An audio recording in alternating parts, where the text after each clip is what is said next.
Take-Two fail to read the Red Dead room, PlayStation 1 games get cool again, we get our first glimpses of Modern Warfare 3, and Sony go in hard on cloud streaming. Welcome back to 128KB, this is your Quick Pick News, and let's just jump into that first story of Take-Two failing to read the room with the Red Dead Redemption re-release. So the Red Dead Redemption not remaster has been announced, and to say we're all a little bit disappointed would be the understatement of the century. Rather than getting a glorious current generation remaster of that epic game, we are getting a port of the PS3 game for the PlayStation 4. It's more than disappointing, it's actually just straight up confusing. It's them missing more of an open goal than they did with that GTA trilogy. But on top of all of that, despite the lack of 4K, 60 FPS, or in fact any development work at all, this port is going to cost $50 at release. And in a spectacularly epic failing to read the room way, the Take-Two CEO has said that this is priced in a commercially accurate way.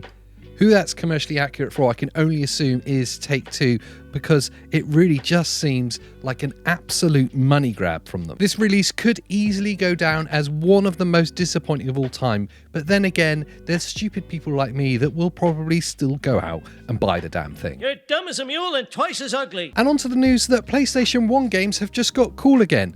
I am a massive sucker for PS1 and PS2 games. You could probably tell by the sheer amount of them that's behind me. And when I'm not accidentally smashing my entire PS1 catalogue, yeah, that hurt, I can be found attached to my PS1 by a very short cable, and I always find that more than a little annoying. Well, thankfully, the people at 8bit2 have come out with a way to free yourself from the cable, to unshackle yourself from that controller cord. With their announcement of the retro receiver, you can now play with your PS4, DualSense or DualSense Edge controllers on PS1 and PS2 consoles. I'll put a link to this below because I, for one, am definitely going to get one. For $25, I can now play my PS1 wirelessly, and that is glorious. And on to the news we've all been waiting for. Modern Warfare 3, we get our first glimpses of it with the Call of Duty Modern Warfare teaser dropping today. Now, every time a new Call of Duty title gets released, I promise myself I'm not going to get excited by it, it's just going to be more of the same, but yet,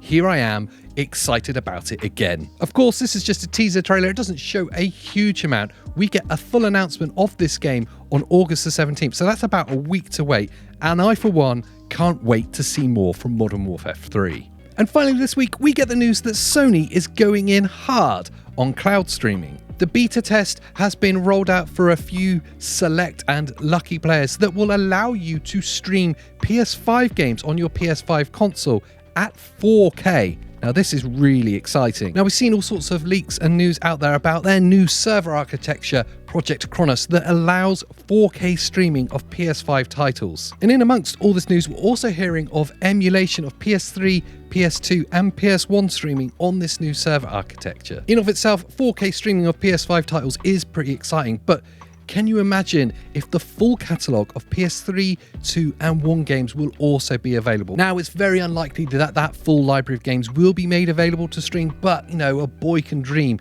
And if it was, then I, for one, will be signing up from day one. And then on day two, I'm going to be selling all of this lot. So then I can finally sleep in this room again, because I had to get rid of my bed. Well, that about wraps up this week's Quick Bit. If you've got to the end of the video with me, make sure you like and subscribe because it does massively help out what we do here. And hop over here and watch the latest episode of the podcast where me and Andy go into detail about that Red Dead Redemption not remaster. Yeah, I'm still angry about it. And of course, until the next time, we'll see you next time.